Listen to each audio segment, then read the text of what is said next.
Chairman, first and foremost, this time out in Portugal has been very beneficial for the players in terms of the team bonding. Have you seen that yourself? They've worked hard, Phil, I'll tell you. It's hot. Great setup. We're out in the middle of nowhere. Yeah, it's been really important. Look, we usually go, I think the first week in July. We've historically always done it. And the gaffer, obviously, he didn't want to go until now. Makes sense. He obviously likes his players a little bit fitter by the time they travel. So they can do a lot more, but usually it's just a lot of running around, a lot of fitness drills. But this has been proper football while we've been out here. It's been actually, I don't usually watch the training when we're in these trips to Spain and Portugal, but I've watched all the training they've done because it's been proper.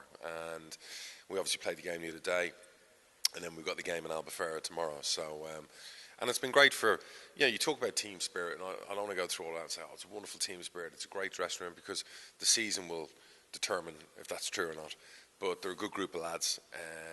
Yes, they're of course getting to know each other because there's a lot of new ones, and there's a few old ones. But there's a good buzz amongst them.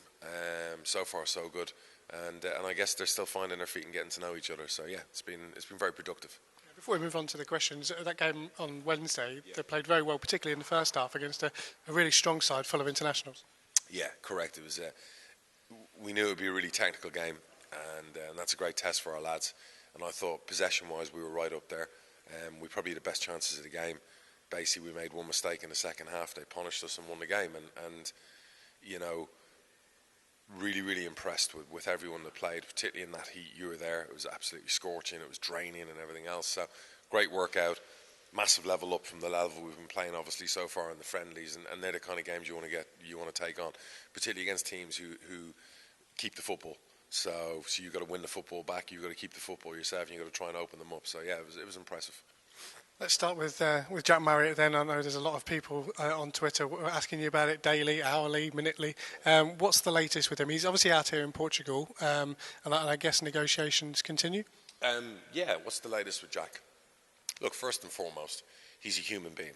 So, and I get on very well with him, and we have to be very careful how we look after him. And we're not wrapping Jack up in cotton wool. People have accused us of he's not played and this and that. It's not about that. It's actually, that's down to more the player and the manager making that decision where the player's head wasn't quite in the right space to play. What's obviously happened is all summer, a lot of people have come in, shown interest. Derby County have made 3 bids. We've turned down every bid. They weren't great bids. We told them each time, and each bid was a little bit different than the next by small margins. So we made it very clear to them, we obviously have a figure where we need to be, because we will sell a player, we always have done. We never stand in anyone's way. There are figures bandied around out there, and they're not the figures we've asked for. They're just paper figures. What we've asked for is we have a value for a 23-year-old who's lightning quick and a Golden Boot winner and a highly sought-after commodity. You're not going to give them away, are you? And we know that he needs to be replaced. He's a big part of our team, so we're not just going to bow down and just because a bigger club comes in and go, yeah, sure, to the offers they make. Barry then went and met their chief executive to sit down and try and talk a bit of sense on what they've offered. And the reason we did that was because they've obviously gone to Jack's agent long before they've come in. Jack's head's been turned in a big way.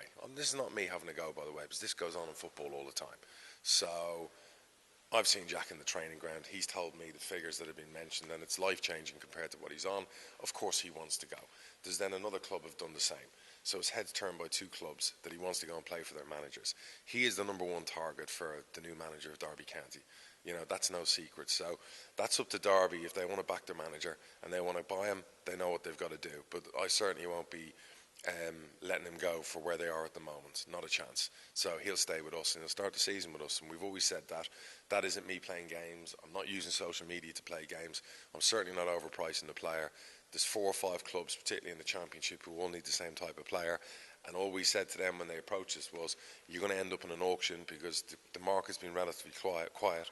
People will panic in 2 weeks' time. And then they end up paying through the nose because other people come in and it gets silly. I'm different. If I want a player, as you've seen, we go out and we do the business early and we get it done. Because otherwise you end up paying a premium and a lot more because other clubs suddenly pop in and go, well, actually, I want that player as well. So I get everyone says they've got no money and everyone says that they're waiting for this to happen and waiting for that to happen. So I was really honest with Jack and his agent. I told him, look, you've got to get on the plane to Portugal. And you got to start training with intent. You got to start playing games. You got to forget about Derby. You got to forget about the other clubs that are in for you, and you got to focus on Peterborough United. So, and it's tough for someone young with a family and whatever else. You know, they're probably already looking at houses and where to move and what to do. And he's got a young partner and he's got a baby. So, as a chairman, I have to always think of that as well. And there's a lot of things thrown at me, but the welfare, and particularly the psychological welfare for my players, I'm always making sure they're okay. So, if Derby come back, that's up to them. They said they will be. Who knows?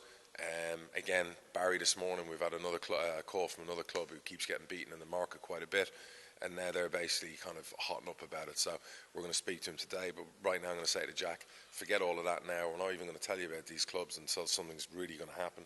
Go play some football and score some goals. And that's where we are with that one, you know.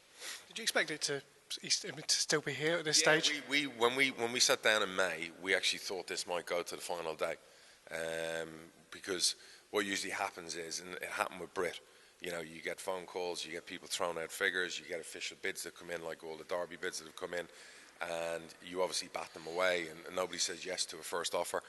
And people think they can maybe take the mick at the start and then get it done, and you're just like, no. And then what will happen is they'll revisit, they'll come back in, and that happened a few years ago at Sambalonga with Forest. You know, it was very much, well, we're here. It was the same with Brighton when they bought Craig. Brighton started at 250 grand for Craig and ended up at 3.5 million, you know, way back in the day. So that's just the way the market works, you know. Dwight Gale was similar. Again, I was on holiday in June, and there were phone calls that started here, and by the time it finished, it gets to a certain level, you know. So it depends how serious people are. It depends how owners want to back their managers.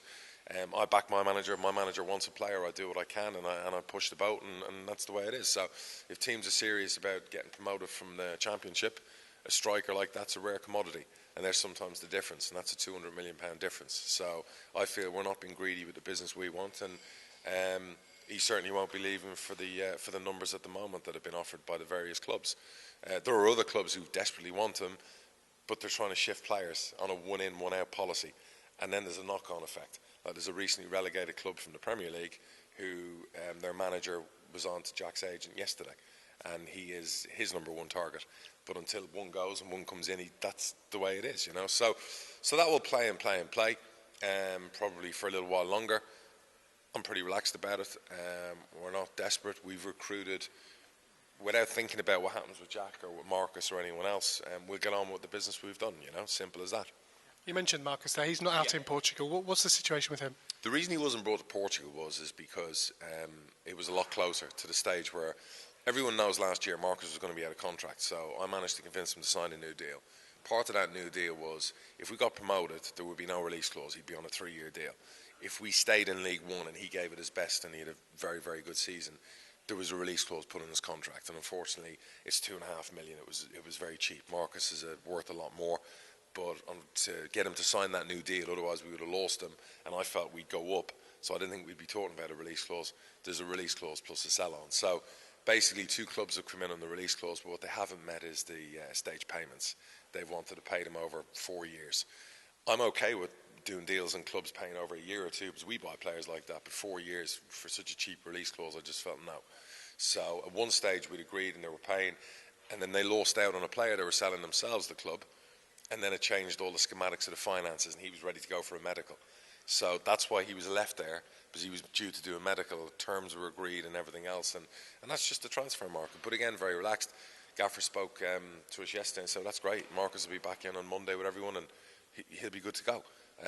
So it is what it is. That's the market, you know what I mean? And everyone's in for the kind of players like Marcus and Jack, but they have to shift their own players and have to bring the money in and whatever. So it will play and play.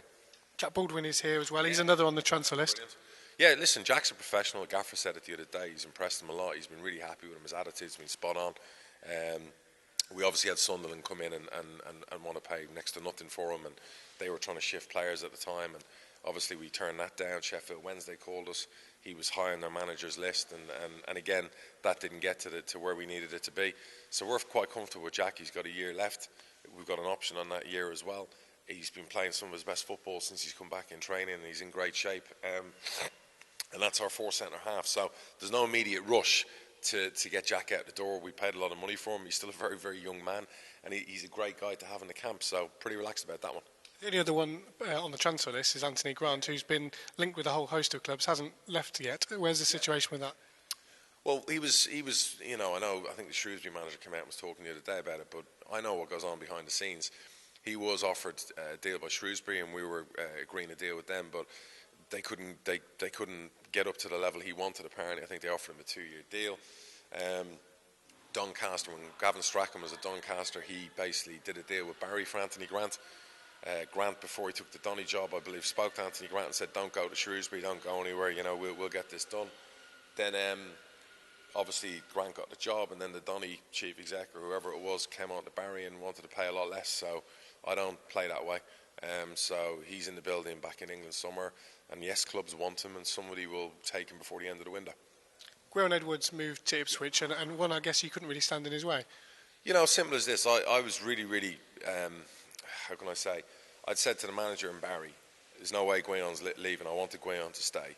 And I came down to the club last week, and there were issues at the club last week. That player didn't want to come to Portugal. That player didn't want to come to Portugal. They'd been, I'm not going to use the word tapped up, but players know what's around the corner. So they know already via their agent what this club's willing to pay them and what the deal is and blah, blah, blah. And then they suddenly get to the stage, and I'm not saying they're naughty, they just get to the stage where they're not quite as bubbly around the training ground. They're not quite finding their passport to come and travel. They're not really playing in the pre-season games to the full intensity they should be. And then the manager's got a problem. He'll come to me and he'll go, "Chairman, player doesn't want to be here. He's been, you know, his head's been turned." So I spoke to Gwion, and I made it very clear, and he made it very clear, no way am I signing the deal. No, and he didn't do it in a bad way. He was just, because he's a very innocent, nice guy. He just said, "I want to test myself in the Championship. It's not financial. This is about the football." And basically, so I said to Barry, "All right, we know it's been Ipswich all summer, so tell Marcus Evans, that's the figure.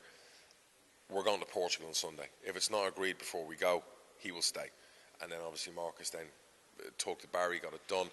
People are mentioning the figure, 600-700 grand. What they don't realise is, yes, he had a year left, and yes, he's had some injury issues, whatever else, but we have got well over £2 million in add-ons that I think will be achieved with Gwion and the Ipswich team. Appearances, bonuses, so we won't end up him going cheap. It'll be a good deal for the football club in the long term. Hughesy actually left before Gwion, Yes. and another one that wasn't on the list originally, but I guess when a deal is right for both parties. Yeah, simple. You know, that was up to the gaffer. You know, again, I was all right with keeping Hughesy, not a problem. I was in Hawaii on holiday, and you know, look, the gaffer's coming to building. He doesn't want to stop players going to the Championship. You know what I mean? And he's honest with his players as well. And he liked Hughesy. He rated Hughesy a lot. And Preston came in at the time, a good bid, all up front, and just wanted to do business quickly. Hughesy saw the opportunity. He didn't kick up a stink. He wasn't playing any games, and he's always been good to the club, and we were good to him. And the gaffer felt at the time as well, with what we were bringing in and what we had, we'd be okay there. Danny Lloyd moved to Salford. Obviously, everyone knows what he said and what's been on social media. Where's your head at with regards to the whole saga? Really, really disappointed. I'm happy for him that he's getting to move home closer to family. I've always found him a really honest lad and good fun. And you know, nobody at Peterborough had heard of Danny Lloyd until I'd spoke to Jim Gannon and about him at Stockport, and certainly not Baz and not Grant McCann. So that was one of my interventions last year about Danny, and obviously Grant met him and did his research and brought him to the club and wanted him at the club. And even when it was tough during last summer, I was chatting to Danny on the training ground and on pre-season and get your head up and everything else. So for some reason, I don't know, I think maybe he thinks I don't rate him, I don't like him, whatever it was, you know what I mean? So there was a little bit of that there, so which was disappointing. And look, forget about what Salford are paying. That's their business, and good luck to them, you know what I mean? At the end of the day, you know, they're owned by very wealthy people, and there's a lot of them. So they're having a go. They want to win the league, and they're signing players that the ilk of Danny Lloyd will help them win the league. So the Peanuts comment was very out of character for Danny. I'm sure if he could take it back, he would. I didn't like it. I didn't like what he was insinuating, but here's the reality. He was a journeyman pro when we signed him. You know, at the end of the day, journeymen pro don't get paid in their first entry into the Football League. It's called a punt. People take a chance, and they have to prove themselves. So what he was on, he was very lucky that he was on. Most non-league players who step up that many levels come in on a lot less than that. So to say it was peanuts was disrespectful to me, to the club, and everyone else. So I privately messaged him about that, and he gave me his interpretation back, but we'll move on, and good luck to him. The last 4 or 5 years, we've sort of finished in pretty much the same position, same points total. I guess it came to a point where things had to change in terms of the recruitment, in terms of the manager, and obviously you've done a whole lot of business in the summer. Yeah, I guess what it comes down, a lot of people are very worried because you've done so much recruitment and so many players have left, and there's the ins and the outs, and it's been, is it 14 in and 14 out, and wholesale changes. And we went out, I was in May in Orlando, and the new partners, Barry, the gaffer, came out to see me. And one of the first things we all said at the start of the meeting, we had a whole agenda. We asked the gaffer, tell us, why aren't we a championship football club yet? How do we become a championship football club? And what are your thoughts on what we need to do? And the gaffer turned around, and I always remembered, he just said to me, he looked at me and he said, well, for the last 3, 4, 5 years, you've finished pretty much the same every year. You've started strong. You've faltered mid-season, you've given people hope, and then you've fallen short. And it's either been 9th or 11th or 13th or whatever else. And we flirted with the playoffs at Christmas, but not quite got over the line. So do you want the same, or do you want to have a right go and get promoted? And I said, well, I guess the interpretation of insanity is doing the same thing over and over. So I said, I guess we have to go with you, and we've got to rip the script up, and we've got to really have a go. And we've got to change the culture, and we've got to change the dressing room mentality, but within reason, and still do things the posh way. Because we do have a policy, and we have a way of doing things, and as much as we want to give the new manager a backing and give him all the tools he needs, it still has to be within the remit and perimeter of what this football club does. And you're talking to a manager with, as he'll keep telling you, 9 promotions, multiple success, who's been there, seen it, and done it. So when a guy like Steve Evans and a manager like that says those things and talks, you have to listen. You can't just discard it and go, yeah, we're not changing things. To have him as a manager, you've got to back him. Otherwise, it's a waste of time. So we all agreed on that, and we've backed him as best we can all summer. We're very confident in what he wants to do, and what he's done is the right thing for the club. Let's have a look at some of these fan questions, and some are repeated and some have been answered already. But one of the first ones is actually quite interesting on the financial side. How does the net spend for this summer compare to previous summers? I'd have to add all the figures up. But we've done very well from the people leaving and the people coming in. We've definitely spent 7 figures in transfers, and we've definitely brought in 7 figures in transfers. But what people don't understand is that it's not just the players and what's coming in. We put in 2 new pitches. We've probably spent about 700-800 grand on the training ground and the 2 new pitches. The stadium, which is falling apart, had serious work needed to be done, which was again nearly over 300 grand that needed to be spent on seats and issues and roof and all that crap that goes with an old ground, which we don't own. So there's been a lot of outlay in the summer. We obviously, budget-wise and wage-wise and whatever, we're at one of our largest levels we've been for a long time. But what we don't have this time is lots of fat. We don't have 38 players in the building. What Barry's done, and Barry, is probably at the summer of his life. This has been his Indian summer, where he has done unbelievable work where there's only a few players to leave. So what the gaffer's getting down to now is a squad of 23, 24 players maximum, so that you don't have 40 players hanging around the training ground. What the manager and the staff have done at the training ground is brilliant. They did a lot of work themselves. They painted, they got out there, they worked really hard. It's spotless, it's clean, it's presentable. They changed things around, they improved the gym. The new pitch at the training ground is going to be second to none. The one at the stadium, if you look at the dugout in the stadium, there's so much change going on. We've spent 15 grand on new lockers in the dressing rooms to look like Premier League dressing rooms. That's the gaffer who's pushing for that. Listen, he loves asking for more and more and more, and I love saying no, and I give him as much as I can. But what he's doing is he wants to drag the club into the 21st century. He wants the club to be professional beyond belief, to be very modern. For players who come in from, say, bigger clubs or higher levels to go, you know what, this Peterborough United, they're a decent club. And they're well run and they're well organised, and so we've had to invest all of that. So by the time all is said and done, we've got a lot of plans. We're going to be running at a big deficit this season in negative cash flow. If Jack goes, of course, that changes that, or if Marquez goes or whatever else, but we'll address that when we get there. But we would be one of the biggest spenders in the transfer market already this summer, without a doubt. What's more important to you, winning games by playing attractive football or winning the league playing ugly? Yeah, I used to say all the time, give me attractive football, and I hate this and I hate that. But after spending 4 or 5 years falling short at this point, and this has nothing to do with the gaffer, because there are people who always have a dig at his style of football, you want a nice blend. You want to win leagues. You want to score lots of goals. You don't want to be too ugly, but there are times when you need to be ugly. And there are times last year we were far too nice, and I wish we'd have been bloody ugly. Where we had defenders tripping over in boxes and giving back passes away and making silly mistakes where you just wanted them to do the ugly stuff. So I guess you need to know when to go and when not to go. But this is a whole myth about the manager in long ball football, because if you watch the way we've played in all the games, he's not like that. What the manager wants to do is he wants us to be strong. He wants us to be good defensively. He wants us to score goals. He wants us to win.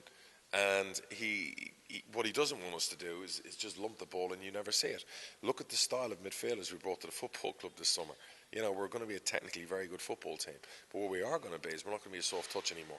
We gave up 30 points from winning positions last year. That's a soft touch. This manager and this staff will not have players that are a soft touch. Is it still a business, or have you fallen in love with football? It's always a business because you have to find money to pay the bills. It's just a business that doesn't make any money. And it's a business that if you have passion for it, you fall in love with it very quickly. Randy and Jason, I warned them that they would fall in love with it, and they love it. Randy's been here with us all week and he's had a great time. Jason's in Tuscany with his family and he probably wishes he was here, even though he's probably having a nice time. So yeah, it gets you. Football is like a bug.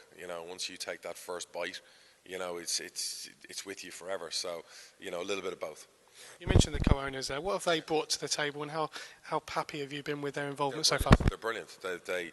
They've basically not gotten in the way of anything. They're not trying to stop anything. All they've been is helpful. All the recruitment we agreed, everything we did. If we signed a player, we've done a deal. If I've bid £1 million for a striker, if I've done this, whatever else, I've never had to ring them to discuss that. They've got their own business. Basically, I'll tell them when it's done. We're working on the stadium. We're working on loads of stuff. Jason's working on the actual stuff, commercial-wise, and improving the gates and the staff at the football club that are non-football staff. Randy's out there working on plans for the stadium when we buy it, and the development plan and everything else, and I'm getting on with the football stuff. So we each have our little niches that's working really well, so that we're not all spread thin.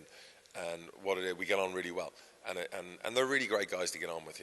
They're people that I've gelled with very quickly, and I've been very fortunate to meet them and to have them as partners. And I think we're going to have a lot of fun, and I want the club to do well for them as well, because I've sampled promotions. There's no better feeling. So I think it will be something that will be a highlight in their lives for sure when they get it. So fortunately, hopefully going forward, that's what will happen this season.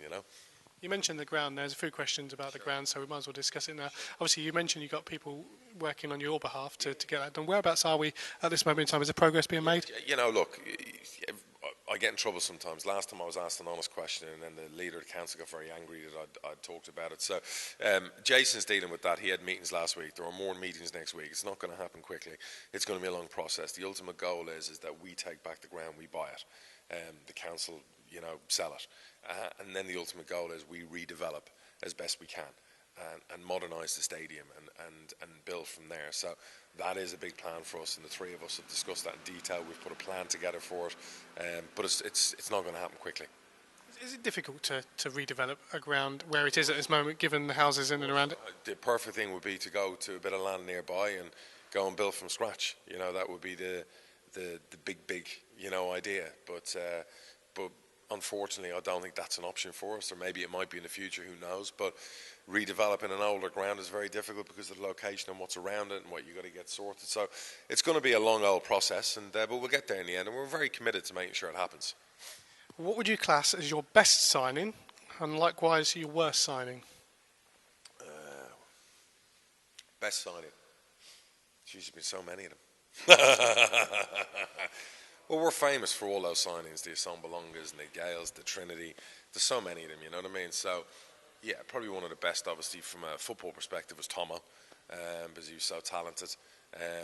Boydie again, because he was just that, the white Pele, he was just unbelievable what he did. There's been brilliant signings over the years. Worst signings, we've had a few shitters over the years, do you know what I mean? But you're always going to have a few of them, aren't you? Because you do with our policy, well, we used to, particularly in League Two, take a few punts. And it would be very disrespectful to call out a signing, do you know what I mean, and say they were the worst signing in Peterborough United. But yeah, there's been a few. I mean, obviously we've wasted some money on a few people as well, and we certainly didn't pay peanuts for them. This question is a fairly long one, but essentially what he's asking is, can you reassure him that we're not gearing up for a do-or-die season that would leave us in financial difficulty, given the transfers that have been done during the summer? He's a bit concerned that obviously because of the big outlay. We could end up having financial problems should we not go up this year. How can you reassure him? For me, it's always all or nothing. But there's no do or die. I mean, I've got very responsible partners. We're all very responsible. We all know that the worst thing we could do as owners is put a club like Peterborough into the ground, like other owners have done. And I've been around 12 years, and we've never done that. You say what you want about me, but I've always run the club in a way where everyone gets paid on time. There are no player strikes. There are no issues. We do our business the way we do our business, and I'm proud of that. Probably don't get enough credit for that, you know what I mean? But we're always competing as best we can. We're always trying to be at the top end of League One to get to the Championship. And yeah, we might not get there in the end sometimes, but we do it in the right way. And we spread the love in the Football League when we buy players, and we sell them for big money with sell-ons. So he's got nothing to worry about. This question is about a target man. It's been mentioned, obviously, for a number of weeks that we may be looking for a target man. Obviously, there's been leaks elsewhere about bids that have been made for players, which in today's world seems to happen. Player we've inquired, not bid, inquired about. Their owners of those clubs have gone straight out. I mean, I've not mentioned any clubs about Marriott until today, and that's 8-9 weeks later. We could have easily released newspaper articles like Cheltenham did about Mo Isa, and we could have done. It's been Marquez, Isa, Charlie White was the Bradford guys, desperate to get the figure up, so he's using our bid. And who else is there? McGuinness yesterday. There's been so many, and the boy from League Two way back early in the summer. What's his name? Mandron. Here's a reality. You've a list. The gaffer wants a target man. Everyone knows. Not my cup of tea, but he wants a target man. He'll get what he wants. I've got to back the gaffer. He wants a different option. He wants something a bit different with a bit of physical presence. And I see that. I get that. Talking to people like Barry and football people, they go, yeah, listen, every team wants one. Will he be the number one signing of the summer? No, not necessarily. So we've made inquiries. At times we've gone, look, we're inquiring about this because he's on the manager's list. We're thinking if we do go down that route, 100 grand. That's not a bid. You're just throwing it out there. And some clubs will go yes, and then you'll then legally and officially speak to the player like you're meant to and go, what are you thinking wage packet-wise? If we look at it then it's too expensive, we back off. And we've done that a couple of times, and then they've come out afterwards and gone, oh, Peterborough were rejected and Peterborough were turned down. No, we weren't. We just thought, he ain't worth what the deal's worth. Do you know what I mean? So you've got to assess it. So, and McGuinness, again, that's been leaked the other day. That was, again, a phone call from Barry on behalf of the manager because he's one of 5 or 6 out there. And again, it was looked at, it was as a deal. It was like, no, that's not worth the money, for that option. So that's just the way people do it. They use our bids to try and push people in and get them out there and go quicker. It'll be ongoing, the search. There's no immediate rush. We've got some very, very good attacking options. You saw the finishing yesterday, and we'll get on with things. Who would make the MacAnthony FiveaSide team? And bearing in mind you can't pick me or Joe, so I'm guessing. I think they're talking about players, yeah. So of the players that you've had, I suppose the easiest place to start is in goal. Well, I wouldn't put a goalie in goal in a five-a-side team, would you? You'd have to. You'd probably put Gabby in goal, as he could defend, playing goal and he's the wall, and then you'd have to be all attacking players, wouldn't it? It'd have to be Tomlin, Gale, Assombalonga, and Marriott. No Boyd. Yeah, you're right there. Forget having a goalie. Put Boyd in there. Just to score goals. Just to score goals. Okay. Which player during your time has been the most professional to deal with behind the scenes? Oh wow, we've had some brilliant professionals. To be fair, who are young, and I've seen them grow up. And George Boyd was one of the most professional, and always has been. He's been an immaculate professional. That's why he's a multi-millionaire now. He's done everything right. There's been some great professionals, to be fair. There's been others who probably the worst trainers you've ever seen, from what I'm told, and then brilliant on match day. But around the football club, we've had some real professional people, and some good lads and good guys. And yes, we've had a few shitters as well who've been in there and been messy, but that's been young, and that's where you have to turn them into professional people. But some very good ones out there, yeah. You mentioned George Boyd. A few questions about legends in inverted commas. Obviously, you had McLean and McCall Smith come back. Could you foresee a time where George Boyd might end his career here? Or is that wishful thinking? I think Boyd, he's probably earning, and he's got his nice family, and he's got all his homes up there. He's got properties up that way now, and I'm not sure Boyd wants to go into football. I spoke to Mac Aaron in June when he was doing his badges, and he was telling me that he got a job at Ebbsfleet coaching. I said about time, because I told him 3-4 years ago to get out and get his badges and stuff like that. He definitely wants to go into it. I'm not sure Boydie will go into coaching. He'll probably just retire on a beach somewhere with his family. All that money. What's your lowest point of shot? I'm guessing the lowest point is probably Crystal Palace away. Crystal Palace away, Leyton Orient away. Two lowest points. Yeah. Highest point? All the promotions, the trophies, you know, football-wise we're talking about, obviously not personal. So, yeah, some great high points. There's been plenty of them. How has football changed during your time as owner? Has it changed for the better, or do you think it's getting worse? It's getting tougher. Agents and players are getting greedier, if I dare say that. It's becoming difficult, more and more difficult to balance books, keep things sustainable. Like I said earlier, when you got players coming from who are journeymen pros who are calling the kind of money I spoke about the other day peanuts, it's getting difficult. So clubs our size, with the crowds we have, more and more it's getting difficult. So you've then got the flip of an Andy Holt at Accrington who's done miracles winning League Two, and he loves to brag about his budget being 900 grand a year and in League One, but he's got no chance of that continuing, not if he wants to stay in League One. Because what you're going to have is, you know, you might get away with it for a year, but eventually all the players who are on 800 quid a week, who are doing brilliant in League One, will see their counterparts on 3 and 4 or 5 times that, and they'll just cause merry hell and walk. And then you're going to end up with a really, really difficult camp. So it's getting more and more difficult. And the clubs like Accrington Stanley who are getting away with it and performing miracles, good luck to them. But you can only do it for so long. And what you need to do now is, more than ever before, your recruitment's got to be better than ever before. Your growth has got to be better than ever before, because with all that higher wages, it means you've got to have higher commercial, higher gates, bigger, you know, everything's got to be better and bigger. And you've got to have an academy that's productive, because that's the plan B. If you can't afford to buy players, you can't afford the wages of the free transfers, you've got to have an academy that can kick into gear. You mentioned you've watched training. Who's impressed you the most? It's unfair, because sometimes you'll have Ronaldinho in training, you know what I mean, and then he looks like, you know, Billy Bragg in a match. So it's like, it doesn't matter what they do in training, it's all about what they do in game day. And I'll get accused of hype if I say about that player or that player or that player.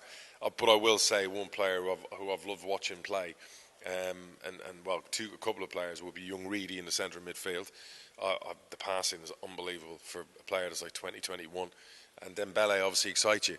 And if he can find that end product to his game, I'll be amazed if he's still with us in a year, because he's that good. He could be anything. So here we go already, you know. Dembele is the next big move, but no, you know what I mean. So there's been a few. Defensively, we look solid. I've in my 12 years, we've never had 2 goalkeepers that you'd have to toss a coin to pick who's number 1. That's how good the goalkeeping department is. So what you're seeing is, in the training ground, there's a lot of strength all over the place. Does recruitment have the same feel in what it did under Darren Ferguson the first time around? Yeah, because it was such a big change, and there was such a big movement of players, and we've brought so many in. And the other big compliment I can pay to Gaffer as well, Steve, compared to previous Gaffers, is if we've lost a player, I've never had to. He's been there straight away with a list of 3 or 4 names. Like, we lost Guion last week, and I'm sat in the office, and the Gaffer turned to us and says, "Chairman, Man City boy, I want to show you the footage, show you the bits. We've had him watched, I've made the phone calls. This boy fits everything we do as a club, will be a good replacement." That's brilliant. Whereas before with other managers, it's almost like, "Chairman, have you got any ideas? We're running out of ideas," and blah, blah, blah. So that's really good as well to have, you know what I mean? So the Gaffer's very experienced. He's got a vast array of contacts. And when he says to you about a player, you tend to listen. He knows his players. You mentioned it there. The question was, what are the manager's 3 strengths? I guess one of those is knowledge. He's a winner. Experience will always come into it. And he has a burning desire and passion to get a promotion and do better with Peterborough, because it's the home city. It's where his wife and his children have lived with him for many years, and you know, for them it would be wonderful. So he's got more than 3 strengths. He's got loads of strengths. I know he's not everyone's cup of tea. I know there are people there who just hammer him and give him a hard time, but at the end of the day, with his record, with the success he's had, with his experience, you know, people who question him, you would have to call them something wrong with them, or they've got an agenda.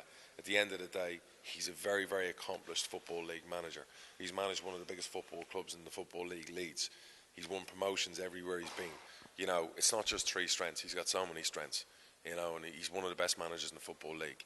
And I think this would be one of his best achievements, winning promotions with Peterborough. The other thing that really, really was important to me was not just about winning promotion to the Championship, staying in the Championship and thriving in the Championship. He's done it with Rotherham. He's never been relegated from the Championship, and then he's managed one of the biggest clubs in the Championship. You know, the Gaffer is the Gaffer, and all the players respect him and all the staff respect him. And the word professionalism would describe him perfectly in how the football club runs. If you come to the training ground, you see the way we are. Forget what you see in the sideline on a match day. That's his match day persona. But he is nothing but professional when you see it on the training ground.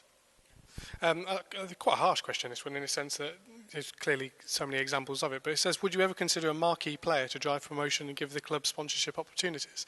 Well, like a Ronaldo to Juventus who sells 100 million in shirts to fund the... Yeah, of course, you would always look at a big player. We've signed some big marquee players. We've splashed the cash at times. We've pushed the boat out. You know, we did it in the Championship as well. It has happened, but it's not really who we are. And marquee players aren't going to be driving up to Peterborough United, no disrespect. Do you still get that excitement of signing a player, getting over the line?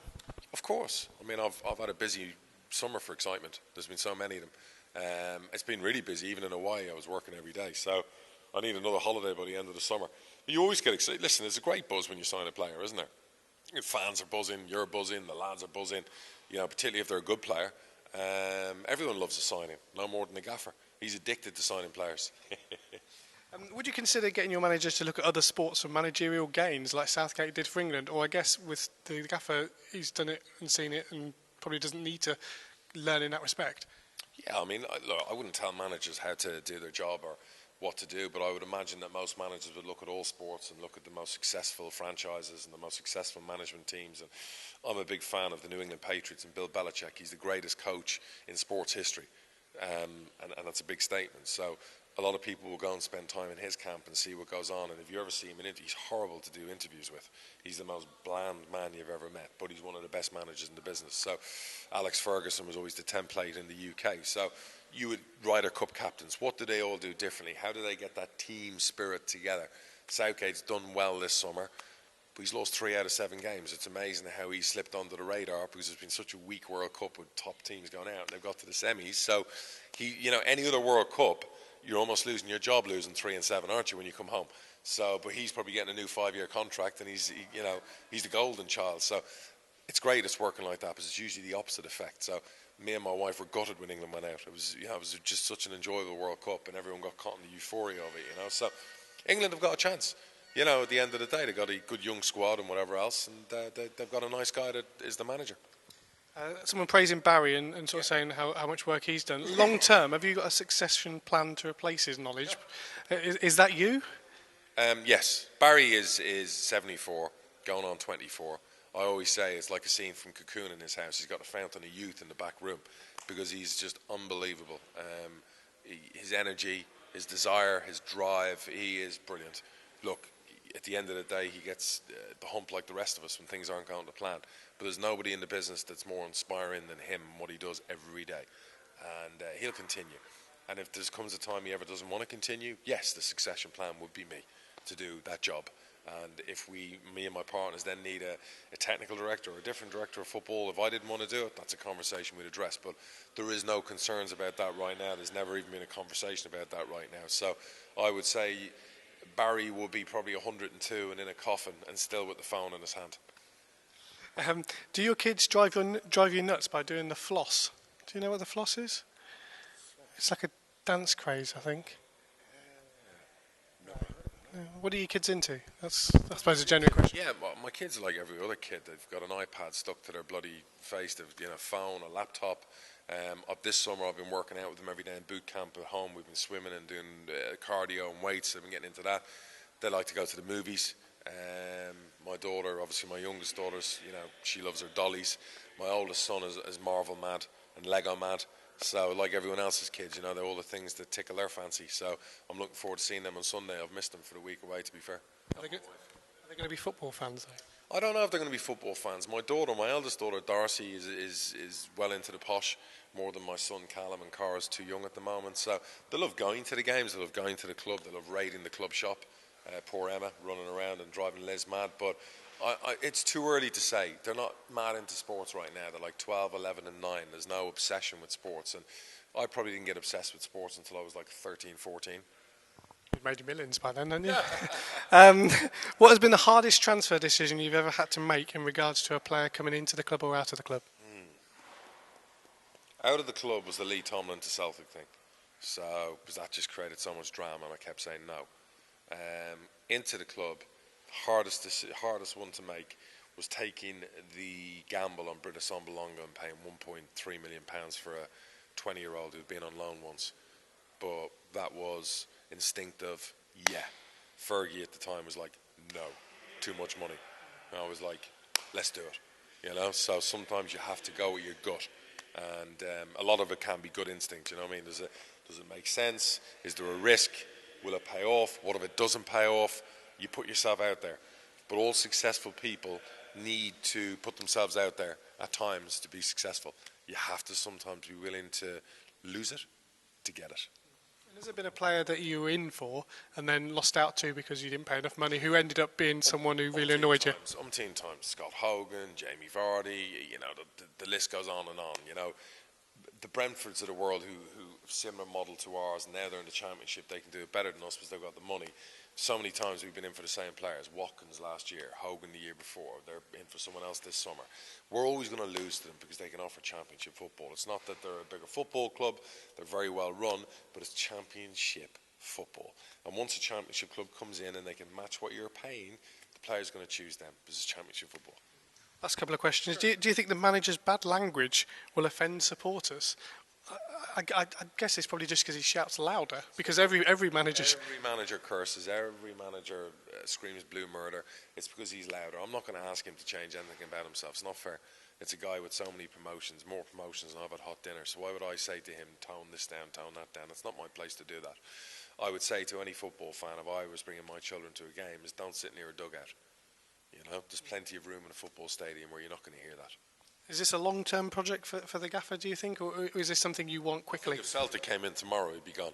I think he'd be on his bike, you know. I wouldn't even get a phone call.